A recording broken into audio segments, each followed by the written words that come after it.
Good morning, PD. You're listening to Live and Local Mornings for Florence and the PD on Live 95. Welcome back to Good Morning PD Live 95 on a Wednesday morning. Special thanks to our sponsor, McCall Farms. We have with us on the line political strategist Debbie Georgatos. I hope I said that right or close enough. Debbie, good morning.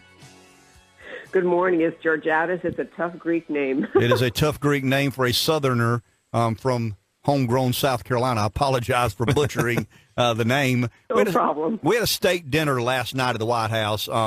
French President Macron joined President Trump. It was a fairly intimate, private setting from what I saw last night. But a lot of the interest has been, Debbie, something that we're going to talk about this morning, the Iran nuclear deal. The president has delayed the decision to recertify the 2015 deal. And for those, the Cliff Note version is it lifts economic sanctions on Iran in exchange for them winding down their nuclear program. I think the interesting dynamic that has been added is Iranian President Rouhani has basically called on the president under threat or face severe consequences if he does not renew that deal. Do we have any idea of the state of affairs in relation to the American President Trump and French President Macron as I think Macron's trying to encourage, the president to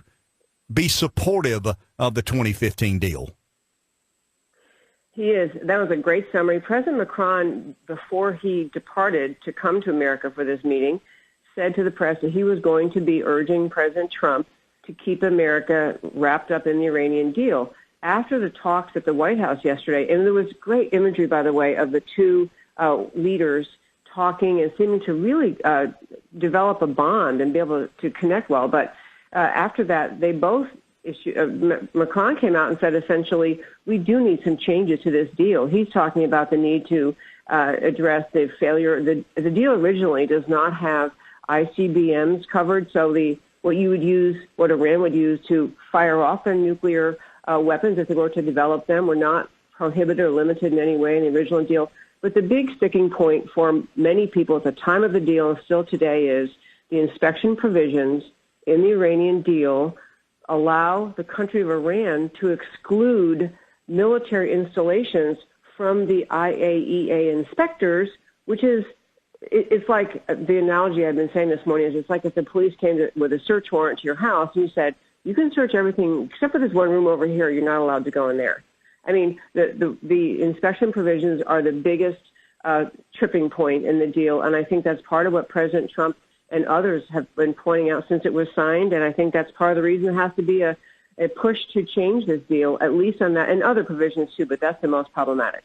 Debbie, you're a political strategist. I am a former politician. We tend to complicate things in an unimaginable way, and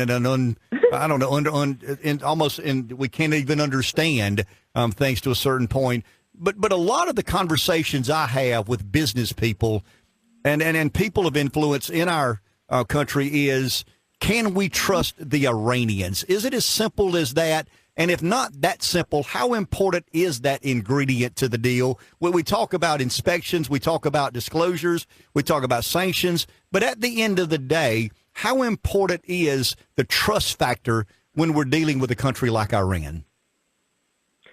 The trust factor is the biggest problem there is in dealing with a country like Iran. Iran has, since the time the Shah was removed, it has been a terror exporting country. It is widely viewed by pretty much every expert as the single largest terror exporting country in the world.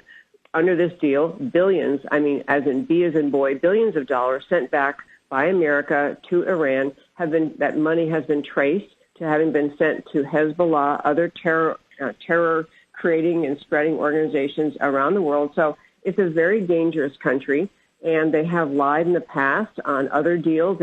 So the idea that, and they're at this time, even though Iran is arguing that they are formally, in a kind of pristine way, complying with the Iranian deal, they are viewed by many to be not complying with the deal, that they are exceeding limits on the uranium enrichment, that they, under the heavy water deal portion of the deal, they have made impermissible efforts to procure like dual-use nuclear and missile technology. They're obstructing the inspection efforts, even the ones that are permitted. So they're not complying and they're not trustworthy. And that is the reason that the inspection provisions matter so much. Debbie, President Bush ran for president saying, I don't want to be president of the world. I want to be president of the United States. You and I agree that the United States still has a prominent role to play in global negotiations. What are the consequences if the U.S. backs out of this particular deal? Well, the deal was struck actually by the 5 member countries of the UN, the Security Council, plus Germany.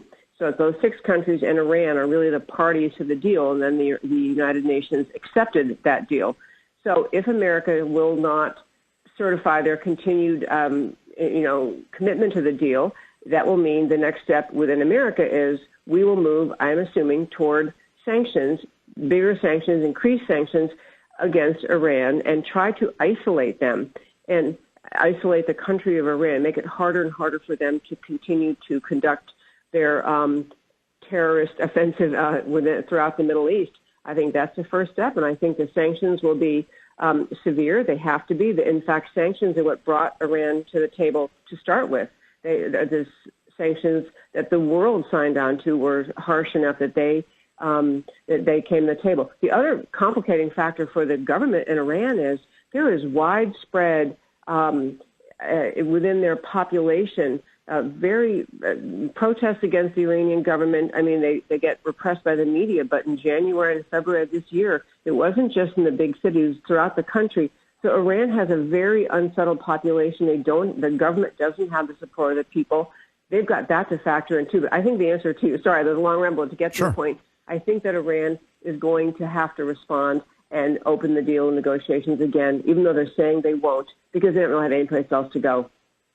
Last question, and I'll be very brief. Once again, thank you for your time. Did we make a bad deal, and do you care to predict whether we'll re-up or renegotiate the deal with Iran?